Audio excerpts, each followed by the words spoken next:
നമസ്കാരം, മലയാളി വാർത്തയിലേക്ക് സ്വാഗതം. ഇസ്രായേലും ഇറാനും തമ്മിലുള്ള അതിക്രൂരമായ ആക്രമണങ്ങളാണ് നമ്മളിപ്പോൾ കണ്ടുകൊണ്ടിരിക്കുന്നത്. ഘോര യുദ്ധം എന്ന് നമുക്ക് വിശേഷിപ്പിക്കാവുന്ന തലത്തിൽ ആക്രമണം കടുക്കുകയാണ്.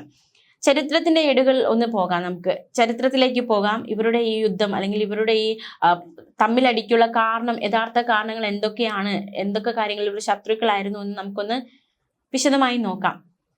ചരിത്രത്തിൽ വളരെയധികം മിത്രങ്ങളായിരുന്ന, വളരെയധികം സൗഹൃദത്തോടെയായിരുന്ന രണ്ട് രാഷ്ട്രങ്ങൾ എങ്ങനെയാണ് ഇത്രയും വലിയ ശത്രുക്കളായി മാറിയത്? ഇസ്രായേൽ രൂപീകൃതമായ ശേഷം അതിനെ അംഗീകരിച്ച രണ്ടാമത്തെ മുസ്ലിം ഭൂരിപക്ഷ രാജ്യം ഇറാനായിരുന്നു. അതായത് ഇസ്രായേൽ എങ്ങനെയാണ് രൂപീകൃതമായത് നമുക്ക് ചരിത്രത്തിൽ നമുക്കറിയാവുന്നതാണ്. അതിനെ അംഗീകരിച്ചത് ഇറാനാണ്. അത്തരത്തിൽ ഒരു സൗഹൃദത്തിലായിരുന്ന രണ്ട് രാജ്യങ്ങൾ തമ്മിൽ കൊടും യുദ്ധത്തിലേക്ക് നീങ്ങാൻ പാകത്തിനുള്ള വിഷയങ്ങൾ എന്താണ്? 30 വർഷത്തോളം കൈകോർത്ത് നിന്നവരാണ് ഇസ്രായേലും ഇറാനും. ഒറ്റക്കെട്ടായി നിന്നവരാണ്. ഇസ്രായേലിന് ആവശ്യമായ എണ്ണ ഇറാൻ നൽകുന്നുണ്ട്, പകരമായി ഇറാന് വേണ്ട സാങ്കേതിക സഹായങ്ങൾ ഇസ്രായേൽ നൽകുന്നുണ്ട്. ഏകദേശം 30 വർഷത്തോളം നീണ്ടുനിന്ന ആ സൗഹൃദം എങ്ങനെയാണ് ഇത്തരത്തിലൊരു യുദ്ധകളത്തിലേക്ക് കാര്യങ്ങൾ നയിക്കുന്ന തലത്തിലേക്ക് മാറിയത്? 1950കളിൽ ഇറാൻ ഭരിച്ചിരുന്നത് ഷാ ഭരണകൂടമാണ്. ആ ഭരണകൂടം അമേരിക്കയുമായും ഇസ്രായേലുമായും അടുത്ത ബന്ധം പുലർത്തി. എന്നാൽ 1951 മുഹമ്മദ് മുസാദിഖ് പ്രധാനമന്ത്രിയായി. ഇതോടെ ബന്ധത്തിൽ വലിയ രീതിയിലുള്ള വിള്ളലുകൾ വീണു തുടങ്ങി.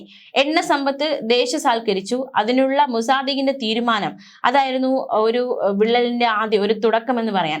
ഈ ഒരു തീരുമാനം ബ്രിട്ടനെ അമേരിക്കയും വലിയ രീതിയിലാണ് പ്രകോപിപ്പിച്ചത്. തുടർന്ന് CIA നടത്തിയ ഓപ്പറേഷൻ അജാക്സ് എന്ന അട്ടിമറിയിലൂടെ മുസാദിഖ് പുറത്താക്കപ്പെട്ടു. ഷാ ഭരണകൂടം പൂർണ്ണ നിയന്ത്രണം തിരിച്ചു പിടിച്ചു. ഇതോടെ ഇസ്രായേലിന് ഇറാനിൽ നിന്ന് സുഗമമായ എണ്ണ കിട്ടിത്തുടങ്ങി. ഇരു രാജ്യങ്ങളും തമ്മിൽ നയതന്ത്ര ബന്ധം ശക്തമായി. 1979 ഇസ്ലാമിക വിപ്ലവമാണ് എല്ലാ സമവാക്യങ്ങളെയും തകിടം മറിച്ചു കൊണ്ടുവന്നത്. വിപ്ലവത്തിന് ശേഷം അധികാരത്തിൽ വന്ന പുതിയ ഭരണകൂടം ഇസ്രായേലിനെ ശത്രു എന്ന പ്രഖ്യാപനം നൽകി. നയതന്ത്ര ബന്ധങ്ങൾ വിച്ഛേദിക്കപ്പെടുന്ന സാഹചര്യമുണ്ടായി. അതിർത്തികൾ പങ്കിടുന്നില്ല. പക്ഷേ പോക്സി ഗ്രൂപ്പുകളിലൂടെയും ചാരവൃത്തിയിലൂടെയും ഇരു രാജ്യങ്ങളും പരസ്പരം പോരടിച്ചു. ഇസ്രായേൽ ഇറാൻ ബന്ധത്തിലെ ഏറ്റവും വലിയ വിള്ളലുകളൊന്ന് പൈലറ്റായ റോൺ അറാദിന്റെ തിരോധാനം. 1986 ലെബനനിൽ വെച്ചാണ് അറാദിനെ കാണാതായത്. അറാദിനെ ഇറാനിയൻ റവല്യൂഷണറി ഗാർഡ്സിന് കൈമാറിയെന്ന ഇസ്രായേലിന്റെ ഉറച്ച വിശ്വാസം ശത്രുതയിലേക്ക് നയിക്കുന്ന മറ്റൊരു ഏടായി മാറുകയായിരുന്നു. തന്റെ സൈനികനെ വിട്ടു നൽകാൻ ഇറാൻ തയ്യാറായില്ല. ഇത് ഇസ്രായേലിനെ വലിയ രീതിയിൽ പ്രകോപിപ്പിച്ചു. പതിറ്റാണ്ടുകൾ കഴിഞ്ഞിട്ടും അറാദിനെ കുറിച്ചുള്ള രഹസ്യങ്ങൾ ഇന്നും ഇരു രാജ്യങ്ങളും തമ്മിലുള്ള ചാരയുദ്ധങ്ങളിലെ ഒരു ഒളിഞ്ഞിരിക്കുന്ന ഒരു അധ്യായമാണ്. എന്താണ് സംഭവിച്ചെന്ന കാര്യത്തിൽ ഒരു വ്യക്തതയില്ല. ഇറാന്റെ ആണവ പദ്ധതികളെ തകർക്കാൻ ഇസ്രായേൽ നടത്തുന്ന നീക്കങ്ങളാണ് ശത്രുതയുടെ ഇന്ന് കാണുന്ന തലത്തിലേക്ക് ആക്രമണങ്ങൾ എത്തിച്ചത്. ഇറാന്റെ ആണവ പദ്ധതികളെ തകർക്കാൻ ഇസ്രായേൽ നടത്തുന്ന നീക്കങ്ങളാണ്. ഇസ്ഫഹാൻ പ്രവിശ്യയിലെ നാതാൻസ് ആണവ കേന്ദ്രത്തിന് നേരെ നടന്ന സൈബർ ആക്രമണങ്ങൾ ഇതിന് ഉദാഹരണം. ഏകദേശം 19,000 സെൻട്രിഫ്യൂജുകളുള്ള ഈ പ്ലാന്റിലേക്ക് സ്റ്റക്സെറ്റ് എന്ന കമ്പ്യൂട്ടർ വേവ് കടത്തിവിട്ട് അവിടുത്തെ പ്രവർത്തനങ്ങൾ താറുമാറാക്കി ലോകശ്രദ്ധ നേടി. ഇതിനു പിന്നിൽ ഇസ്രായേൽ ആണെന്ന് ഇറാൻ ആരോപിച്ചു. പ്രതിരോധ വിദഗ്ധരും ശാസ്ത്രജ്ഞരും കൊല്ലപ്പെടുന്നതിന് പിന്നിലും ഇസ്രായേൽ ആണെന്നാണ് ഇറാൻ വാദിക്കുന്നത്. ഇസ്രായേലിന്റെ നിലനിൽപ്പിനെ തന്നെ ചോദ്യം ചെയ്യുകയാണ് ഇറാൻ. എന്തായാലും ഇറാന്റെ ആണവ മോഹം അല്ലെങ്കിൽ ആണവ പ്രതീക്ഷ, ആണവ സ്വപ്നം അതിനെ എങ്ങനെയും തകർക്കുമെന്ന് വെല്ലുവിളിച്ച് ഇസ്രായേൽ രംഗത്ത് നിൽക്കുന്നുണ്ട്. സ്ഥിതിഗതികൾ എപ്പോൾ ശാന്തമാകുമെന്ന് ഉറ്റുനോക്കുകയാണ് ലോകം. അതേസമയം നമുക്കിനി മറ്റൊരു വാർത്തയിലേക്ക് കൂടി പോകേണ്ടതായിട്ടുണ്ട്.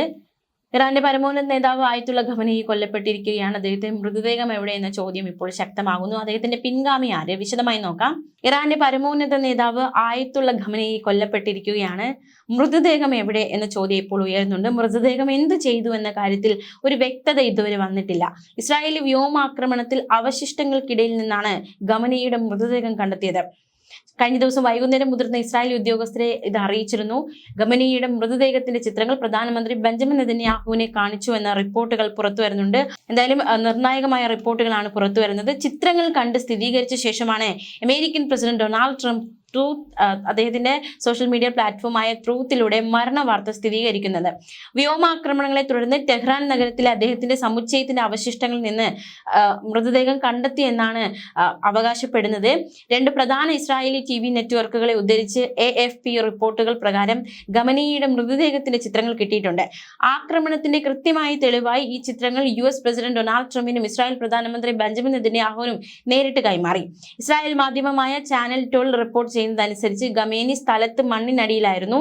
രഹസ്യ സങ്കേതങ്ങൾ അടക്കം കണ്ടെത്തിയിട്ടുണ്ട്. ആക്രമണത്തിന്റെ സമയം എപ്പോഴാണ്? ഖമനേയി തന്റെ കർത്തവ്യങ്ങൾ നിർവഹിക്കുന്ന സമയത്താണ്, അതായത് തന്റെ ഓഫീസിൽ വെച്ച് തന്നെയാണ് അദ്ദേഹം കൊല്ലപ്പെട്ടിരിക്കുന്നത് എന്നാണ് മനസ്സിലാക്കാൻ സാധിക്കുന്നത്. ആക്രമണങ്ങൾ തുടങ്ങുന്നതിന് തൊട്ട് മുൻപ് തന്നെ തന്റെ സഹായി Ali Shamkhani, supreme national security council secretary Ali Larijani എന്നിവരുമായി അദ്ദേഹം കൂടിക്കാഴ്ച നടത്തിയിട്ടുണ്ട് എന്ന റിപ്പോർട്ടുകളും പുറത്തു വരുന്നുണ്ട്. ഇസ്രായേലി വ്യോമാക്രമണത്തിൽ ഷംഹാനിയും കൊല്ലപ്പെട്ടു. അദ്ദേഹത്തിന്, അതായത് ആയത്തുള്ള അലി ഖമനയുടെ മകൾ കൊല്ലപ്പെട്ടു, പേരക്കുട്ടി കൊല്ലപ്പെട്ടു എന്നതടക്കമുള്ള വാർത്തകൾ പുറത്തു വന്നതാണ്. ഇറാനിലെ മുതിർന്ന രാഷ്ട്രീയ സൈനിക ഉദ്യോഗസ്ഥരുടെ 3 യോഗങ്ങളാണ് ഇന്ന് രാവിലെ ഒരേ സമയം നടന്നത്. അതായത് ഇറാനിലെ മുതിർന്ന രാഷ്ട്രീയ സൈനിക ഉദ്യോഗസ്ഥരുടെ 3 യോഗങ്ങളാണ് എന്തായാലും ഇന്ന് നടന്നത്. വളരെ നിർണായകമായ യോഗമായിട്ട് ഇത് കണക്കാക്കപ്പെടുന്നുണ്ട്.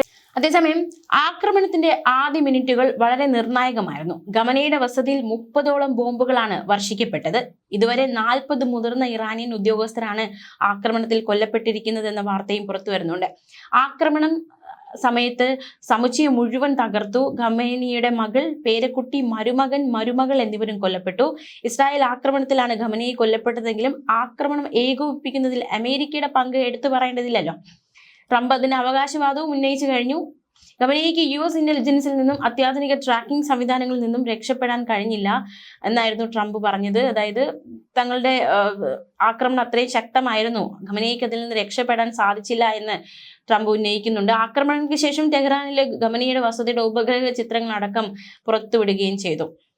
എന്തായാലും ഖമനേയിയുടെ പിൻഗാമി ആരാണ് എന്ന ചോദ്യത്തിന് ഏതാണ്ട് ഒരു ഉത്തരമായിരിക്കുകയാണ്. കൊല്ലപ്പെട്ട ഇറാൻ പരമോന്നത നേതാവ് ആയത്തുള്ള അലി ഖമനേയിയുടെ മകൻ മുജ്തബ ഖമനേയിയാണ് പിൻഗാമിയാകുക എന്നാണ് മനസ്സിലാക്കാൻ സാധിക്കുന്നത്.